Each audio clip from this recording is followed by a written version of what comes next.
Hi, surprise! It's Kim from Expressions of the Universe with a quick weekly wisdom for the week of July 22nd through July 27th. And I wasn't planning on doing this because I'm on vacation, staycation.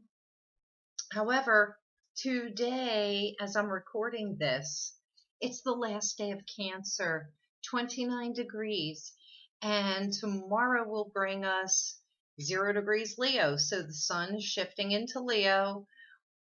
Our energy is shifting. Everything is changing. We're getting out of that crabby Cancer, that emotional, roller coaster that we could have been going through the entire month of July so far, the end of June.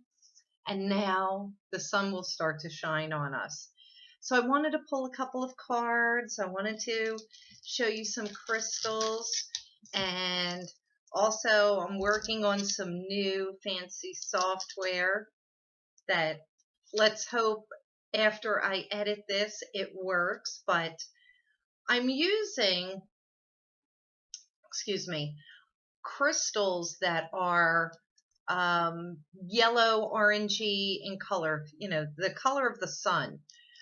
I love carnelian for Leo, some beautiful fire agate. I have amber here, tangerine aura. I also have tangerine quartz here somewhere. Tangerine quartz. I have tiger iron because, it is Leo. So, however, I'm using all of these fiery type of stones for Leo. However, if you find that your ego is getting out of control because we are in fire, we're expecting a grand trine in fire this week.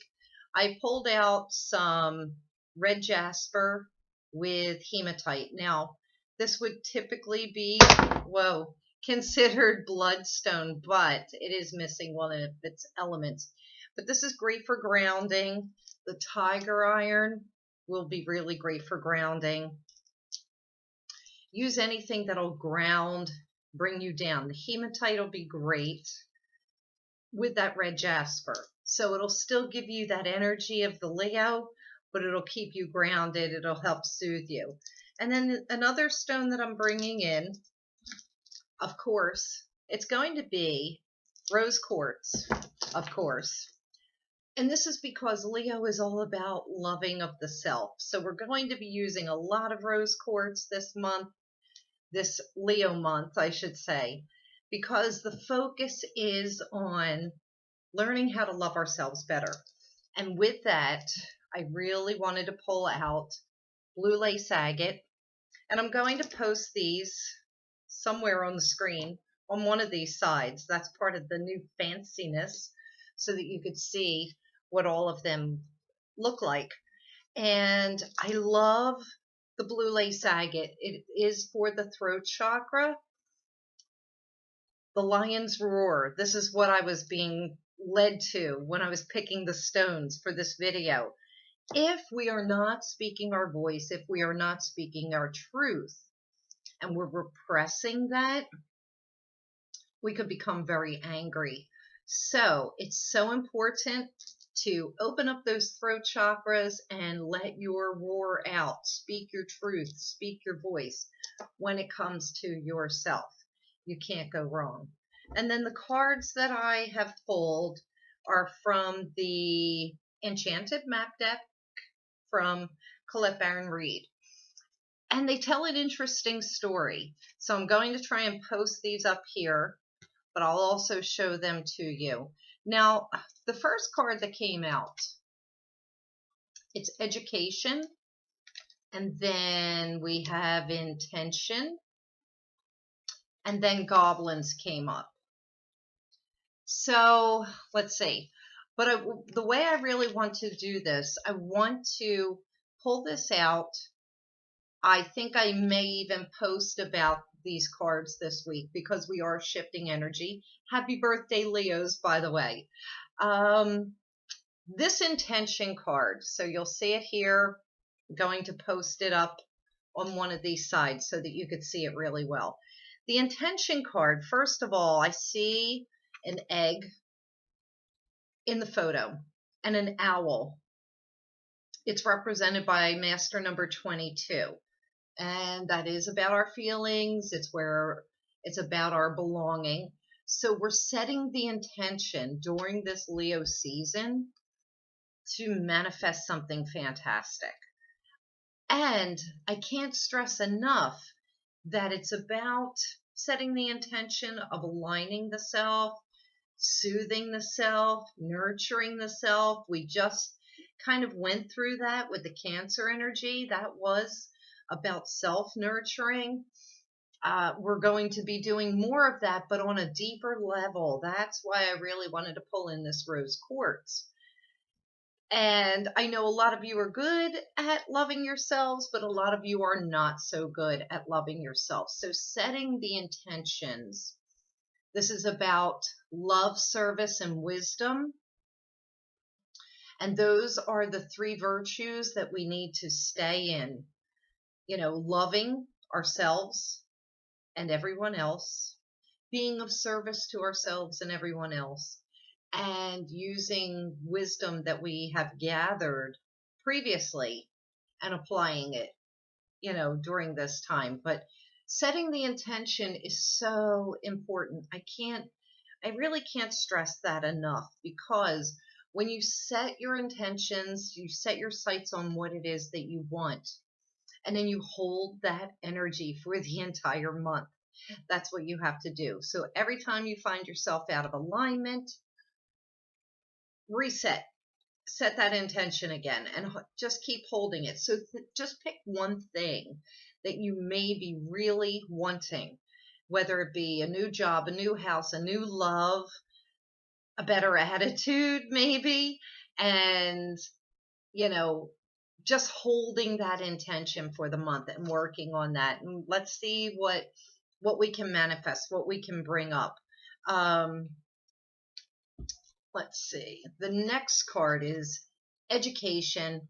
And what this was telling me, well, we see a white egret right away. And that is spiritual. That is also about wisdom. The lady is opening a book and it is lit on fire. So this education card is saying to me that a lesson is coming our way during this Leo season, or I even think sometime between now and the end of the year. A lesson that we may have already encountered, but it's going to show up differently. And it's something that we still have not learned. So we're going to be repeating a pattern, possibly. This is also saying open up to learning something more and beyond what it is you already know. In the end, or at the end of the day, we don't know everything. No human is perfect. No human is filled with all of the knowledge of the universe. So it's okay to say, I don't know yet. And that is the key. So be open to learning, be open to changing preconceived notions that you may already have about subjects that you thought you already knew. Be open to learning about other people's beliefs. And that's all I'm getting right now. But, be on the lookout, because a lesson is coming our way. And it's a lesson for our own growth. So it's okay. Ask for gentleness. And then the final card that was coming up, it's Goblins. Now, I noticed Colette Baron Reed has the Goblin card in a few of her decks in different forms. As soon as I saw the Goblin card, I immediately thought about the collective energy that I've been feeling going around. These are wounds that we're still carrying from the past, from a past life. The lunar eclipse that we had last week should have shed that or begun the shedding of it. And I keep having issues of itching, and I apologize. But this goblin card, it's talking about the wounds. And when we focus on our wounds, especially from the past, we're calling in the goblins to feast on our pain, on our fears. We don't want to do that because, these are nasty little gremlin spirits that are hanging around. When you are in a negative or a lower vibration energy, do you know that you will attract shadow beings, goblins, gremlins, lower vibration energy from the other side? And you don't want to do this.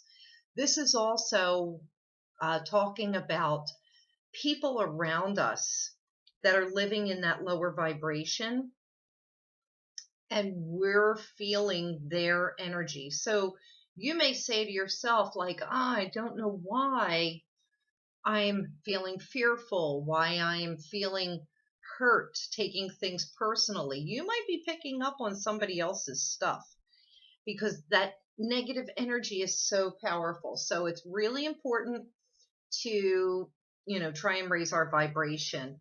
Also with goblins, what I was talking about earlier in a conversation, and this reminded me, even though it's not exactly the same, talking about people on fire. So there are a lot of people running around as if they are on fire.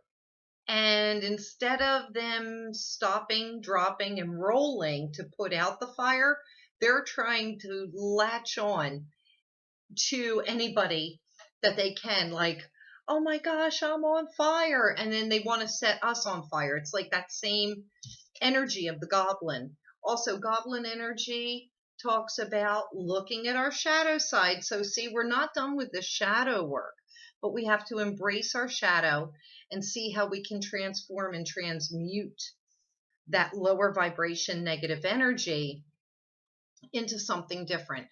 If you have noticed, since these eclipses, since the solar and lunar eclipses, we've had a lot of earthquakes in the world. Volcanoes are erupting. We're having a lot of uh, feedback from Mother Earth. That's not the word that I wanted. I wanted to say geomagnetic, but that's not even it. We do have 5 retrograde planets. We also have an asteroid, Chiron, that is also retrograde.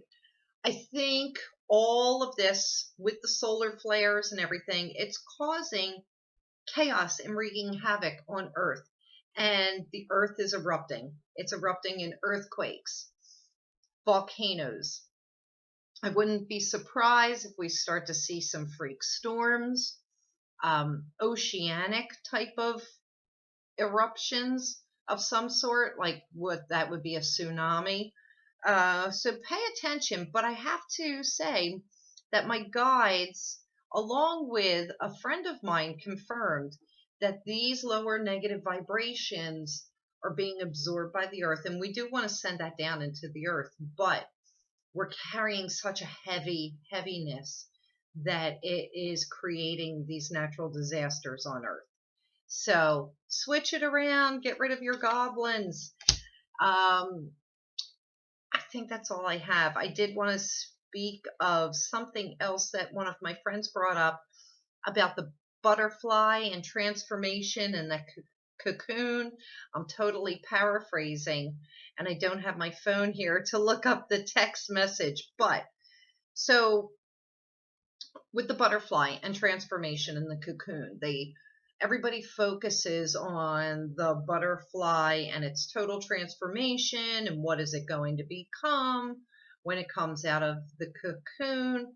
And total freedom is the butterfly being released from becoming anything, just being able to be.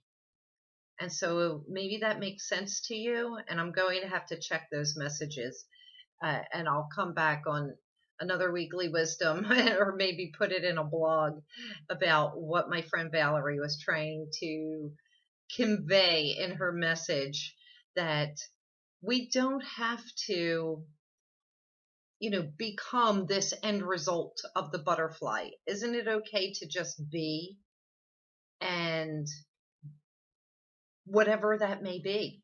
The freedom of not caring what it is that we become, so to speak, as long as we're keeping our vibration high and transmuting our negative energy.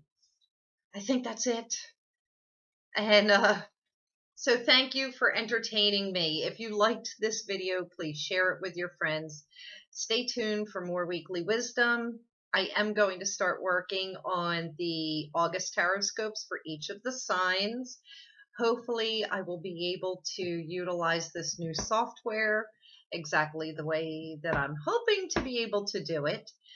And now I'm going to go back and resume my staycation for a little bit. Just so you know, we have an upcoming new moon on July 31st. New moon. Remind you, Mercury is still retrograde, but it will be going direct on the same day of the new moon. So, hoo-hoo! Thank you, thank you, thank you. Immense gratitude to all of you. Thank you for watching. Share it with your friends, subscribe, comment. I'll get back to you when I'm back from my staycation. And I guess that's it. Until next time, bye.